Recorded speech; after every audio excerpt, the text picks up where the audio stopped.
Good morning all of you.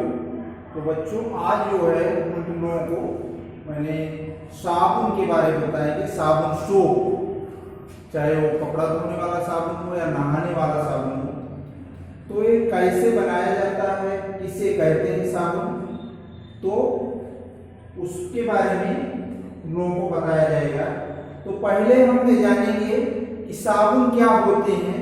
तो साबुन पहले सिंपल सी डिफिनेशन जान लीजिए कि उच्च अणुभार वाले मोनोकार्बोक्सिलिक अम्ल, उच्च अणुभार वाले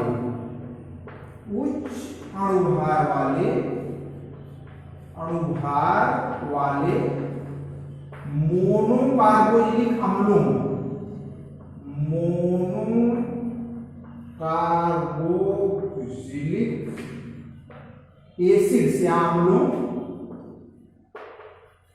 के सोडियम तथा पोटेशियम लवणों को, के सोडियम यानी Na तथा पोटेशियम लवणों को क्या कहते हैं, साबुन कहते हैं।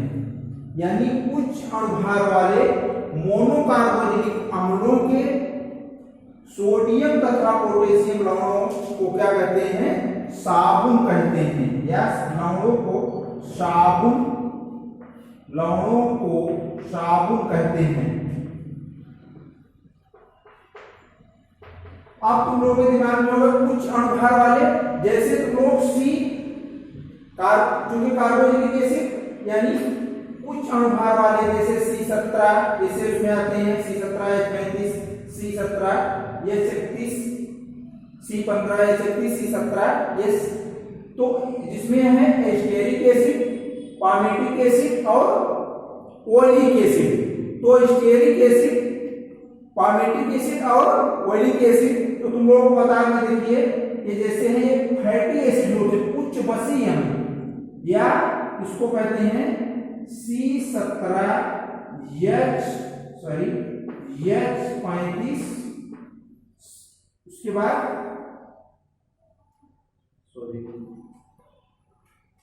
C17H35 COOH, इसको कहते हैं एस्टियरिक एसिड,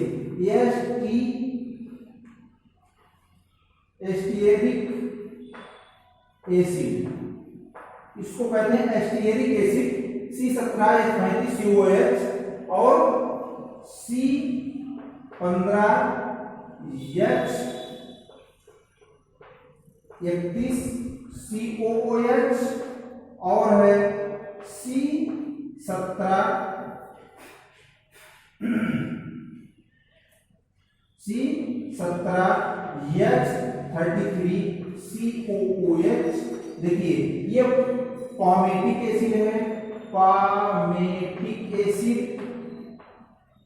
और दूसरा है ओलिक एसिड।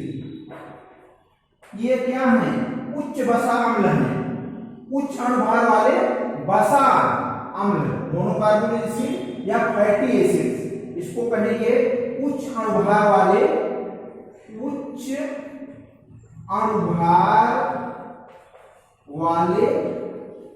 बसा अम्ल कह सकते हैं, उच्च अणुभार वाले बसा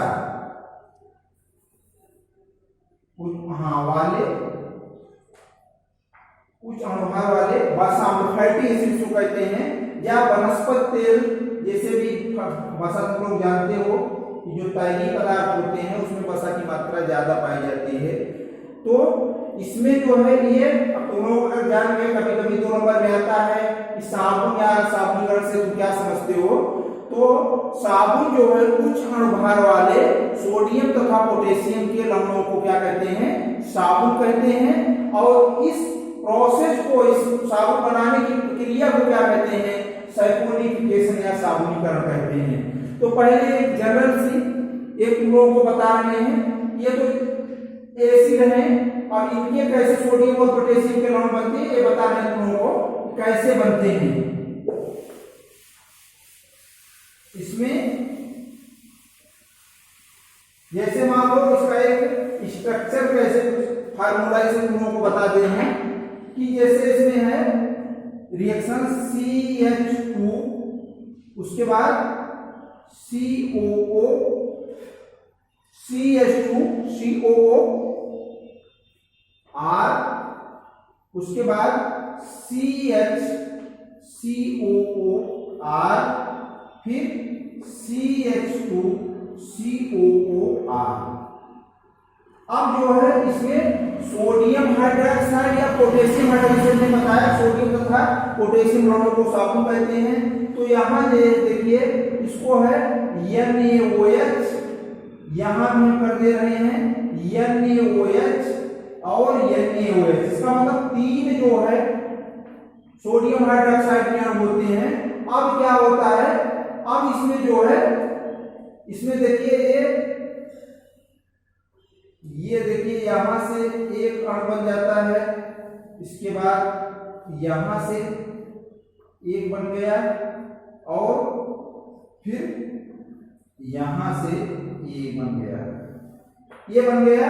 उसके बाद अब ये रिएक्शन में क्या हो जाता है, अब देखिए ये हो गया CH2OH CHOH और CH2OH प्लस अब देख लीजिए 3COONR, ये हो जाता है 3COONR, या इसको लिख सकते हैं 3RCOONA। इसी को साबुन कहते हैं, इसी को क्या कहते हैं, साबुन कहते हैं। जहां R क्या है, एल्किल मूलक है, वो हायर अणुभार वाले यानी उच्च अणुभार वाला। अभी तक तुम लोगों ने देखा है कि C से 10 मतलब C के जितने कार्बन परमाणु जो 10 तक जुड़े हैं, लेकिन ये जैसे भी देखा तुम लोगों को बताया stearic acid format C17H35 C17H31 इस टाइप का। तो जहां ये R क्या है, एल्किल मूलक है, क्या है, alkyl radical, alkyl radical, alkyl radical या एल्किल मूलक, रेडिकल या एल्किल मूलक है। यही एक सामान्य क्रिया है।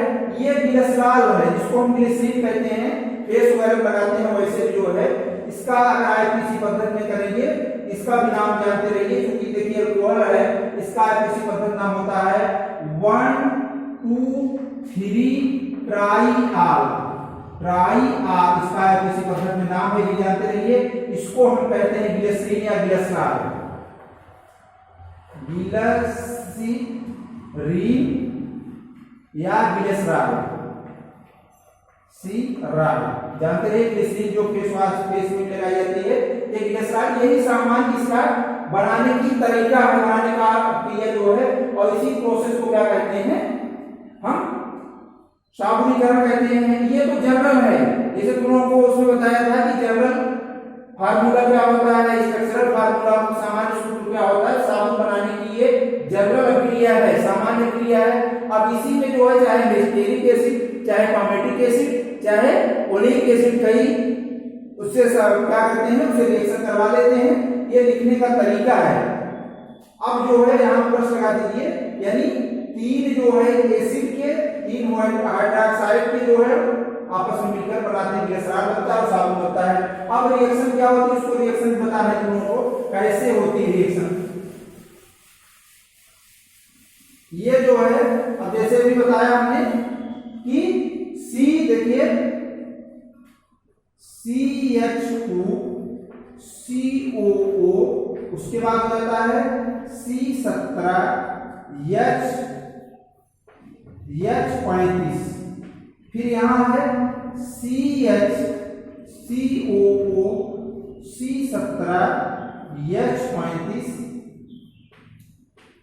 प्लस CH2 COO C17H5, यानी तीन अणु जो है मिलकर फिर वही कंडीशन यहाँ होगी जिसे हमने बताया था, प्लस NaOH, यहाँ NaO की जगह KOH भी हो सकता है, NaOH यहाँ भी NaOH। अब जो है जैसे तरीका तुम लोगों को बताया था कि बस जो है ये यहां से देखिए ये बन गया एक, ये उसके बाद ये लिखने का बहुत आसान तरीका है, उसके बाद यहां से बनाएंगे, ये हो गया। ये देखिए इसको हम इस टाइप लिख सकते हैं 3C17 H35 COO Na। ये है एस्टीरेट, सोडियम एस्टीरेट। इसको क्या कहेंगे? सोडियम एस्टीरेट, सोडियम एस्टीरेट, यही साबुन है। प्लस वही ग्लिसरॉल का देखिए यहाँ CH2OH, CHOH और CH2OH, ये ग्लिसरॉल का बन गया CH2OH, CHOH और CH2OH। इसको बताया कि अभी इसको कहते हैं 1 2 3 ट्राइआर या ग्लिसरॉल। इसका एपीसी पद्धति में तो एक ग्लिसरॉल बन गया, ये सोडियम एस्टीरेट हो गया। यही जो है साबुन है इसका, चाहे वो लाइफ बॉय हम डिटर्जेंट जो भी है, क्योंकि साबुन बन जाता है। और थोड़ा सा ये जानते रहिए कि ये जो है साबुन जो सोडियम हाइड्रोक्साइड से बना है, ये कठोर साबुन होता है। इसका प्रयोग क्या करते हैं? कपड़ा धोने में किया जाता है। लेकिन जो पोटेशियम हाइड्रोक्साइड से जो बनता है वो जो है मृदु साबुन होता है, उसका प्रयोग नहाने में किया जाता है। तो ध्यान रखिए कि ये जो है सोडियम हाइड्रोक्साइड या सोडियम के जितने भी होते हैं सब बने हुए साबुन वो कपड़ा धोने के काम आते हैं। और potassium oxide, potassium hydroxide KOH के संयोग से जब ये बनता है तो मृदु साबुन होता है, जैसे लाइफ बॉय डिटर्जेंट टाइप के, जिसका प्रयोग हम नहाने में करते हैं। तो ये रहा साबुन, और इस प्रक्रिया को क्या कहते हैं? सैपोनिफिकेशन। That's all.